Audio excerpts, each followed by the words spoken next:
Shalom, puji nama Tuhan. Siang hari ini saya akan bicara tentang desire, keinginan.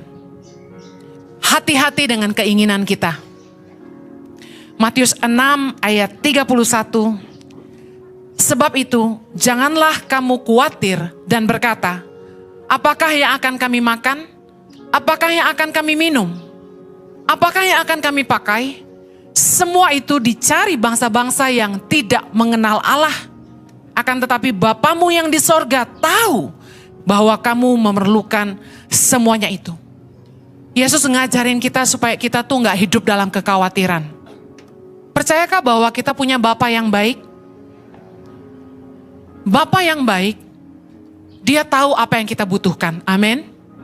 Kalau Anda sungguh-sungguh percaya kepada Tuhan, saya percaya Anda tidak ikut hidup dalam kekhawatiran.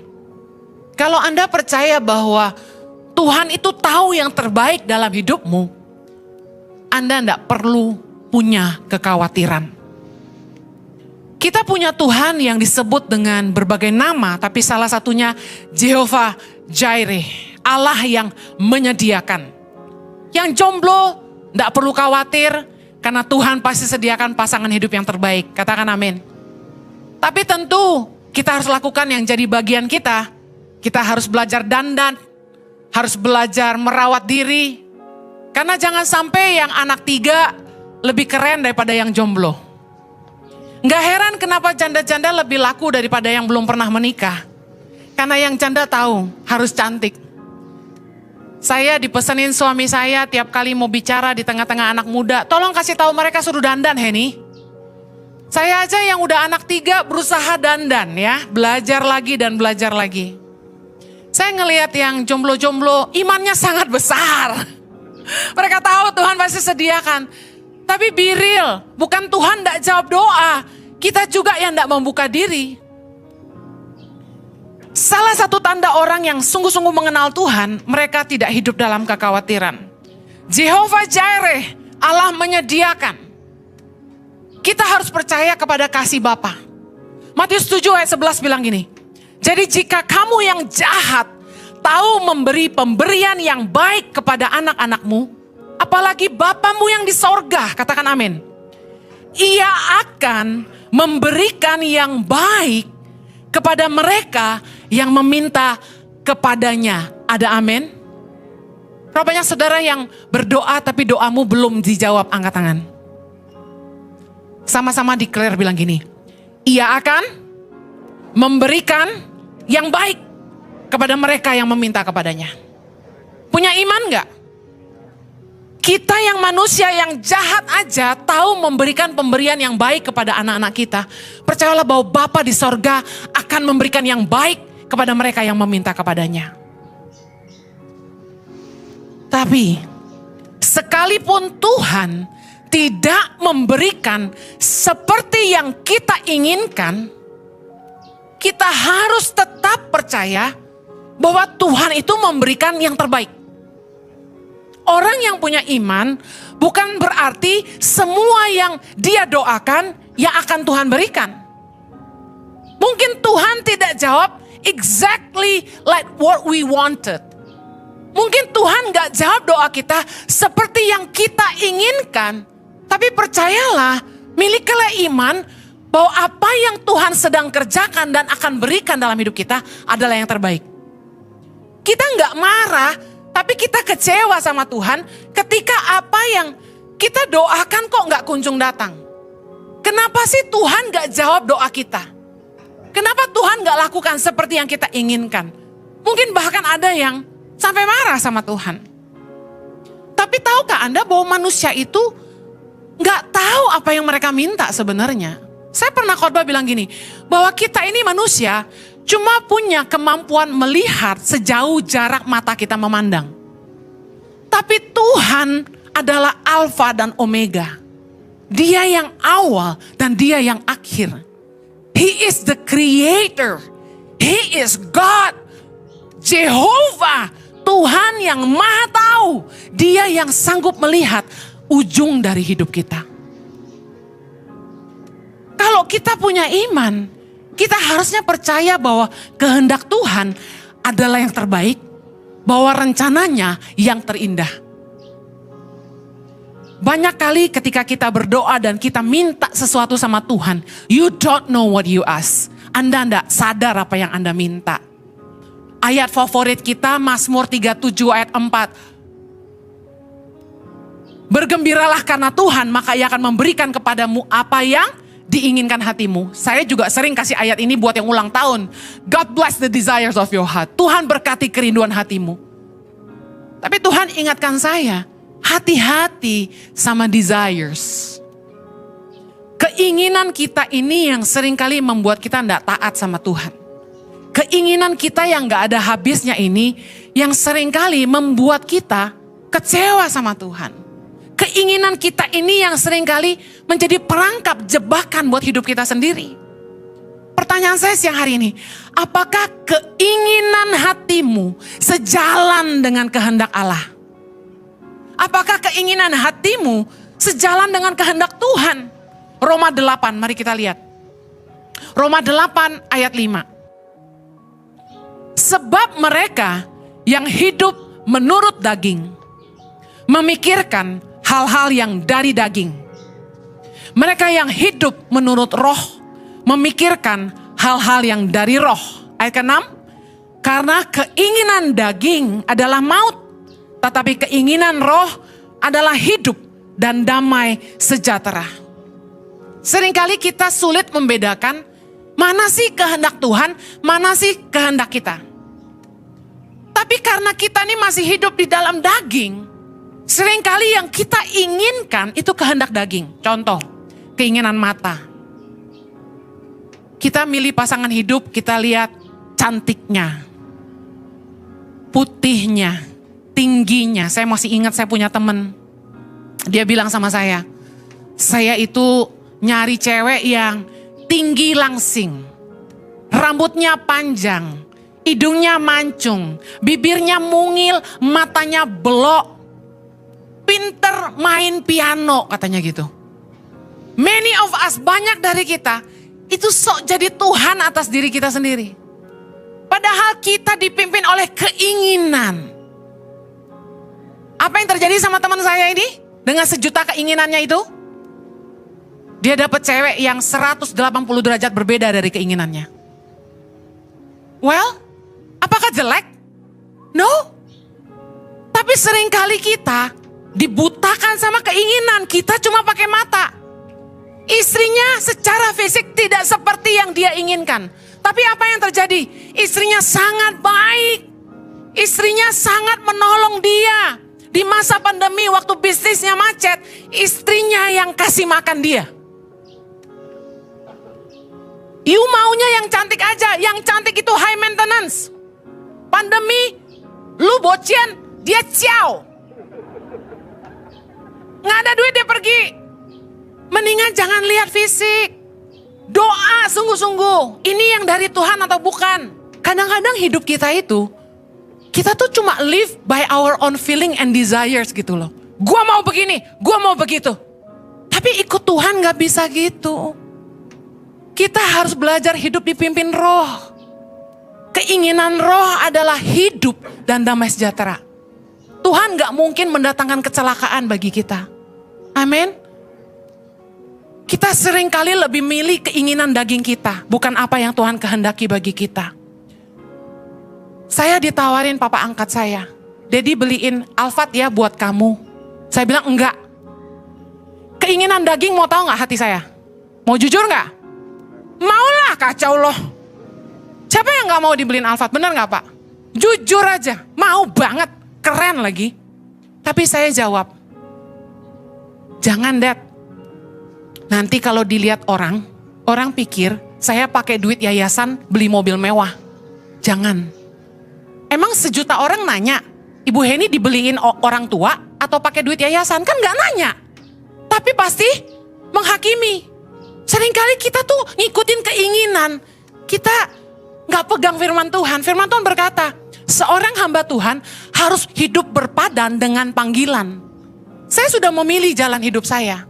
Waktu saya mau nikah sama suami saya, mama saya tegaskan, kamu yakin mau nikah sama Jojo? dia pendeta loh, saya ngerti artinya apa. Harus siap hidup susah. Saya sudah menetapkan hati saya siap hidup susah. Dari Shiseido, saya ganti jadi Haselin Snow. Yang old school tahu Haselin Snow, yang muda, hah? Apa tuh? Ada krim dari Malaysia, ya tutupnya kuning muda, dalamnya itu putih. Kalau dipegang itu kayak apa sih? Dingin-dingin gitu, tapi bikin muka kering banget gitu. Ya, zaman itu sih cocok, nggak tahu sekarang. Saya turunin standar saya dari Shiseido ke Haselin Snow demi saya siap susah sama suami saya. Tapi Tuhan itu gak pernah gagal dalam hidup saya.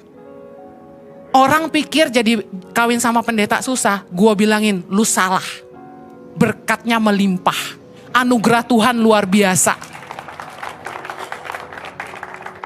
Saya kawin sama Jojo, mungkin dia gak punya aset banyak, gak harta, duit banyak di rekening. Tapi dia bawa saya pelayanan sampai ke Eropa. Dia bawa saya pelayanan sampai ke Malaysia, Singapura, Taiwan, Shanghai, Hong Kong. Kami pelayanan sampai keliling dunia. Kampung-kampung juga sih. Tapi kan biar gaya saya ceritain yang luar negeri dulu ya kan. Intinya gini, saya siap mengikuti kehendak Tuhan dalam hidup saya. Bukan keinginan saya sendiri. Perempuan mana sih yang gak mau hidup enak? Tinggal tenteng-tenteng Chanel dan Gucci. Tapi kita mesti ngerti kehendak Allah. Firman Tuhan berkata dalam Yakobus 4. Nih orang-orang yang suka ngikutin keinginan daging harus baca ini. Ayat 2. Kamu mengingini sesuatu, tetapi kamu tidak memperolehnya. Lalu kamu membunuh. Kamu iri hati, tetapi kamu tidak mencapai tujuanmu. Lalu kamu bertengkar. Dan kamu berkelahi, kamu tidak memperoleh apa-apa karena kamu tidak berdoa. Ayat 3, baca sama-sama yang kenceng. Atau kamu berdoa juga, tetapi kamu tidak menerima apa-apa karena kamu salah berdoa. Sebab yang kamu minta itu hendak kamu habiskan untuk apa? Memuaskan hawa nafsumu. Tuhan gak akan jawab doa yang salah. Tapi berapa banyak kita yang bersyukur kalau Tuhan tuh gak sembarangan menjawab doa? Angkat tangan. Pernah gak Anda doa yang salah? Ada zaman dulu ya, saya tuh takut melahirkan. Karena mama saya cerita waktu ngelahirin saya tuh pendarahan hebat, setengah mati gitu.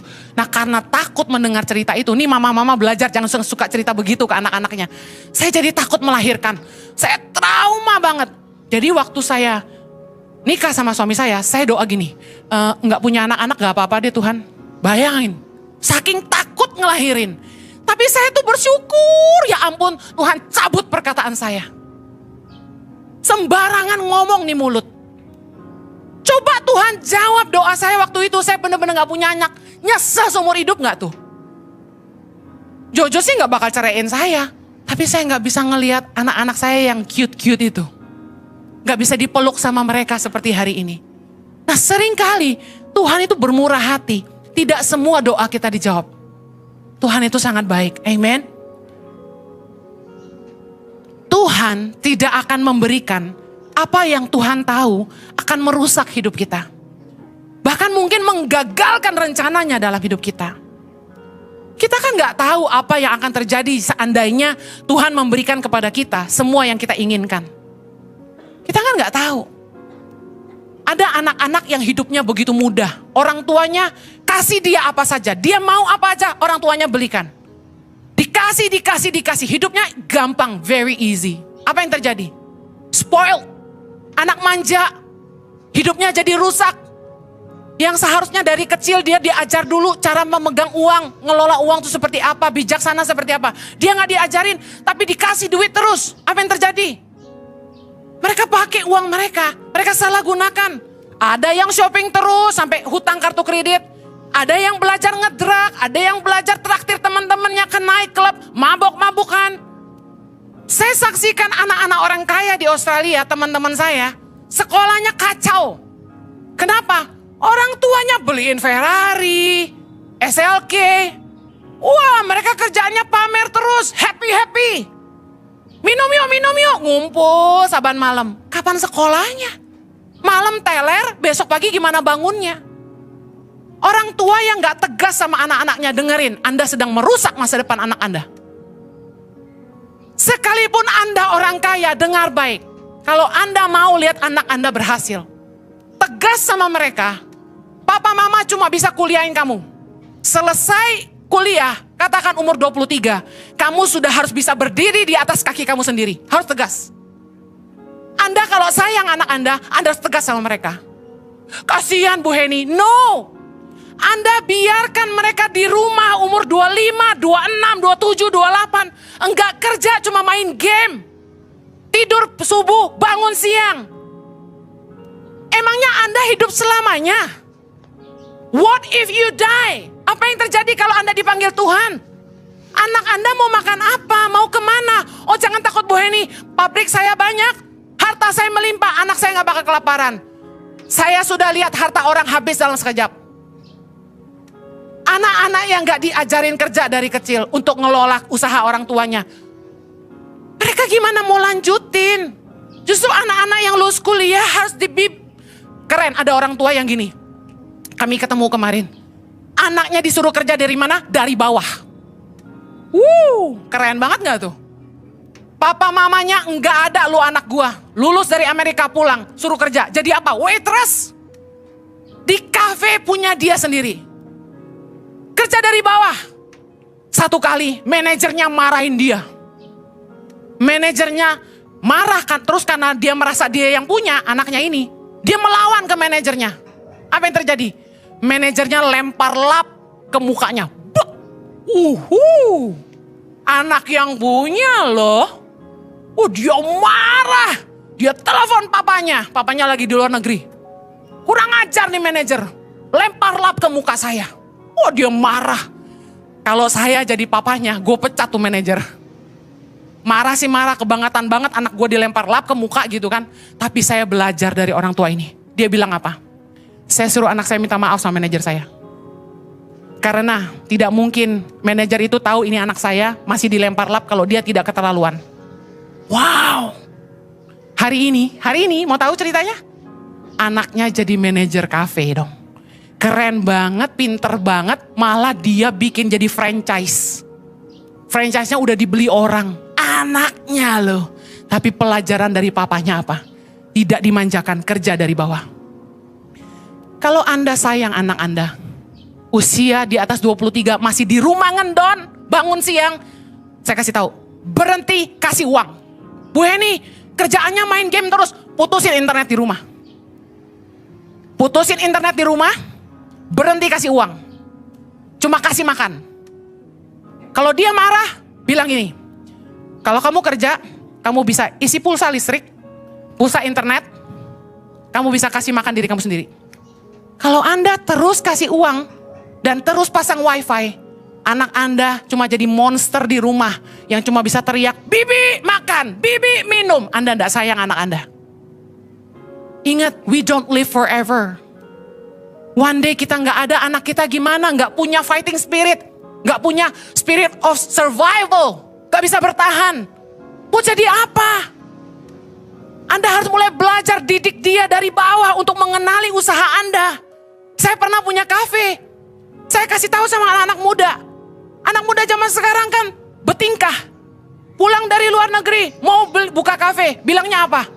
Papanya suruh beli franchise. Dia langsung mau running kafenya. Saya tanya, kamu pernah kerja di kafe? Belum. Kamu bisa bikin kopi? Belum. Bisa bayar orang? Anti? Oke. Papanya berduit ya kan? Terus saya tanya, kamu tahu manajemen kafe? Bisa suruh orang nanti. Apaan yang suruh orang? Kita harus bisa semuanya. Harus tahu apa purchasingnya. Suppliernya mana, vendornya apa. Harus tahu teknik bikin kopi, bedanya kopi Arabica Robusta apa, Kintamani sama Gayo apa. Semua harus tahu dong. Ada taste-nya, rasa nangka, ada ram, ada wine, macam-macam. You don't know mau buka kafe. Kalau mau buka kafe, kerja dulu di kafe orang. Cuci piring dulu tuh. Belajar dari bawah. Terima pengiriman. Ya berapa pak? Ya ini. Liatin apa yang dipesan.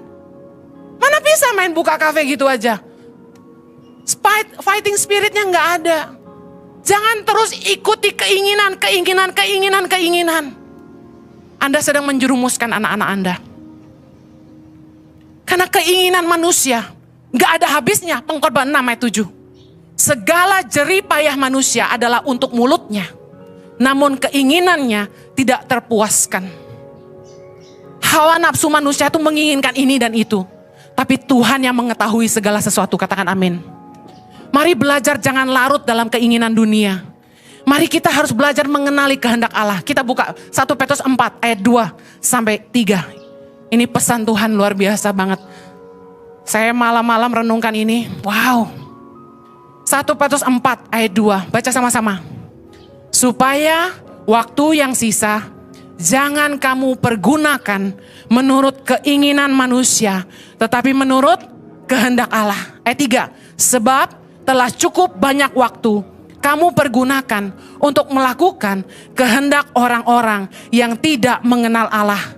Kamu telah hidup dalam rupa-rupa hawa nafsu, keinginan, kemabukan, pesta pora, perjamuan minum, dan penyembahan berhala yang terlarang. Lihat baik, Tuhan mau kita di akhir zaman ini, yuk jangan lagi hidup menurut keinginan manusia yang gak ada habisnya.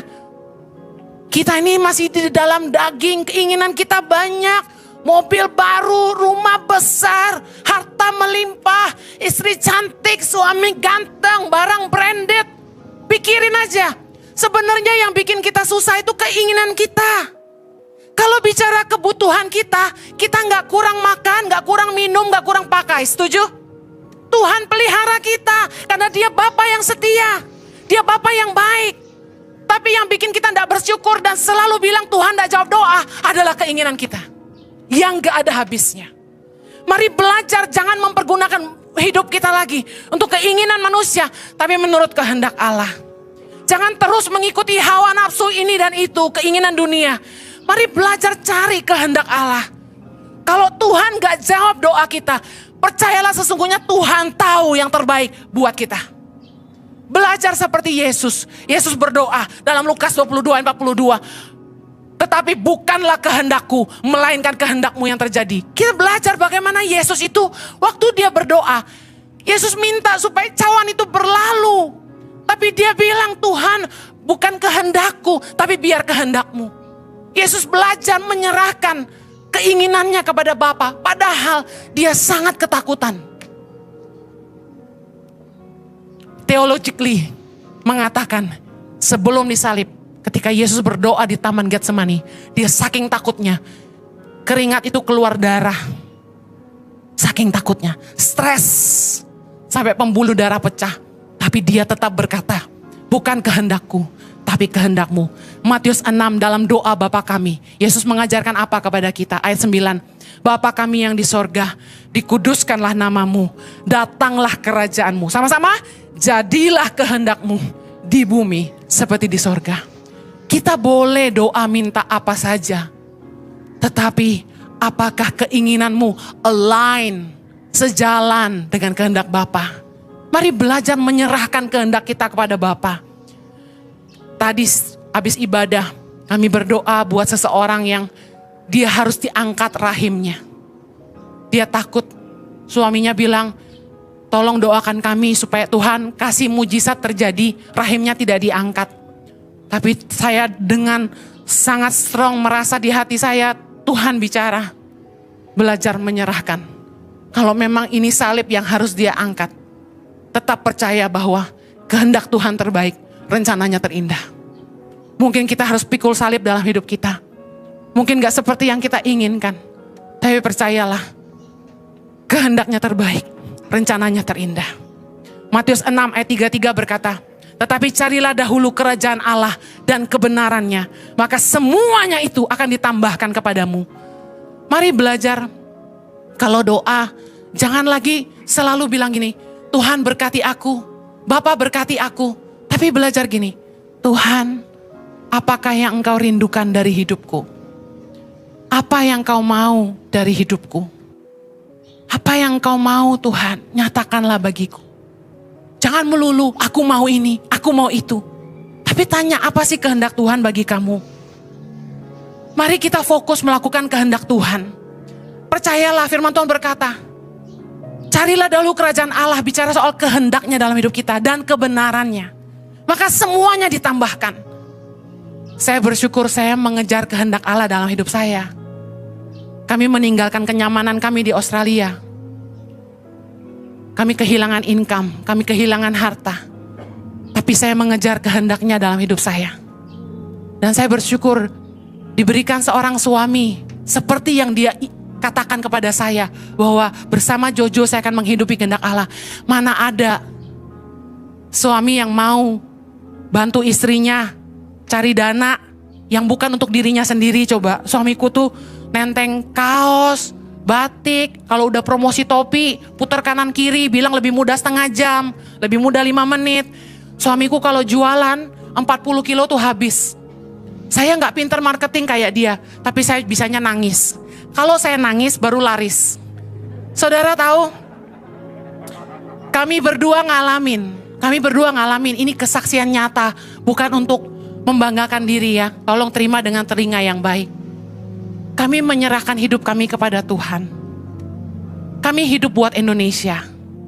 Sekarang kalau ditanya, tangan pengharapan kasih saya apa? Saya gak digaji, saya gak dapat komisi, saya jual merchandise itu, saya gak dapat apa-apa loh. Saya ambil aja, saya bayar loh. Boleh tanya sama staff merchandise, saya gak ambil, saya bayar, saya beli. Telur itu saya beli, saya gak pernah ambil gratis. Tapi kami tahu ini salib yang kami harus pikul. Tapi apa yang terjadi? Tuhan menambah-nambahkan. Apa yang tidak pernah, 1 Korintus 2 ayat 9. Apa yang tidak pernah dilihat oleh mata, yang tidak pernah didengar oleh telinga, yang tidak pernah timbul dalam hati manusia. Semua yang disediakan Allah untuk mereka yang mengasihi Dia. Hari ini kami hidup, Tuhan itu sangat baik, sangat-sangat baik sekali. Bisa sekolahin anak sampai selesai. Bisa punya rumah, ya mungil-mungil lucu ya, yang penting bersih dan rapi. Bisa dikasih orang mobil, gak usah beli gitu. Bisa punya handphone, iPhone terbaru, gak pernah beli, saya dikasih. Hidup saya penuh kemurahan Tuhan. Saya injek kota manapun, saya dikasihi sama orang-orang. Pulang dikasih oleh-oleh sampai over bagasi. Puji Tuhan, dari 500.000, 300.000 tiap khotbah bisa naik-naik terus. Dikasih orang lebih, digaplokin duit kalau khotbah ya. Dulu saya pelayanan itu kalau saya lihat gerejanya gak mampu, saya balikin. Bukannya saya lihat angkanya kecil, saya kasihan. Saya mau datang cuma memberkati. Saya gak cari uang di sini. Saya berkati. Tapi Tuhan tuh perhitungkan, kami gak pernah kurang. Kalau orang keluar negeri harus nabung, kami gak perlu nabung, Tuhan yang bawa kami. Kami diundang khotbah sana, undang khotbah sini. Udah dibayarin tiketnya, dibayarin hotelnya, dibayarin makannya, dikasih oleh-oleh, uang saku lagi. Haleluya. Carilah kehendak Allah, maka semuanya ditambahkan. Saya akhiri, cepat aja. Bagaimana Anda mengenali kehendak Allah? Mana yang daging, mana yang Allah? Yang pertama, ada kebenaran, damai sejahtera, dan sukacita dari Roh Kudus. Roma 14 ayat 17. Sebab kerajaan Allah bukanlah soal makanan dan minuman, tapi soal kebenaran, damai sejahtera, dan sukacita oleh Roh Kudus. Segala sesuatu yang dari Tuhan itu mendatangkan damai sejahtera dan sukacita. Dan pasti kita melakukannya dalam kebenaran, gak pakai tipu-tipu, gak perlu jahatin orang. Amin. Yang kedua, ada penyediaan dan pemeliharaan Tuhan, favor of God. Selalu cukup, gak perlu maksa, gak perlu sampai ngorbanin diri, ngorbanin keluarga. Tapi Tuhan yang menyediakan benih bagi penabur. 2 Korintus 9 ayat 10. Ia yang menyediakan benih bagi penabur dan roti untuk dimakan. Ingat, kita dikasih benih untuk ditabur, ada roti untuk kita makan. Artinya orang yang dipakai Tuhan nabur gak akan kekurangan. Amin. Yang terakhir, yang dari Tuhan itu membuat hidup kita berbuah jadi berkat bagi sesama. Yohanes 15 ayat 16. Aku telah menetapkan kamu supaya kamu pergi dan menghasilkan buah, dan buahmu itu tetap. Tuhan pasti menaruh hikmatnya dalam hati kita. Kasih karunia-Nya memampukan kita. Waktu kita disuruh Tuhan melakukan sesuatu, entah bagaimana, kita aja gak sadar bahwa kita bisa, tapi kita mampu melakukannya. Kita akan amazed begitu kita lihat ke belakang. Kita kaget ngelihat semua karya yang sudah kita lakukan bersama Tuhan. Itu kita gak pernah terpikirkan sebelumnya. Saya sama suami kalau hari ini bisa dapat kasih karunia Tuhan, dipakai Tuhan untuk menolong anak-anak di Indonesia. Sudah lebih dari 10.000 anak-anak pedalaman yang kami bantu untuk makanan bergizi dan sekolah. Dan hari ini Tuhan masih terus mempercayakan ribuan anak-anak Indonesia. Dan suami saya bilang, Tuhan taruh visi di hati.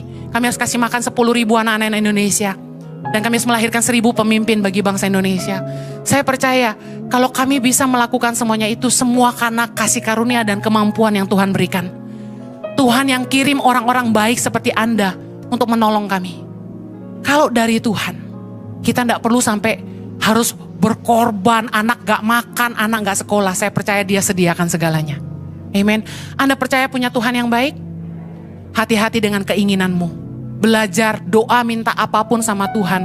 Belajar menyerahkan kepada kehendaknya yang terjadi. Kalau Tuhan gak kasih seperti yang kita inginkan, ingat apa? Kehendaknya yang terbaik, rencananya yang terindah. Sama-sama sekali lagi. Kehendaknya yang terbaik, rencananya yang terindah. Kita berdoa.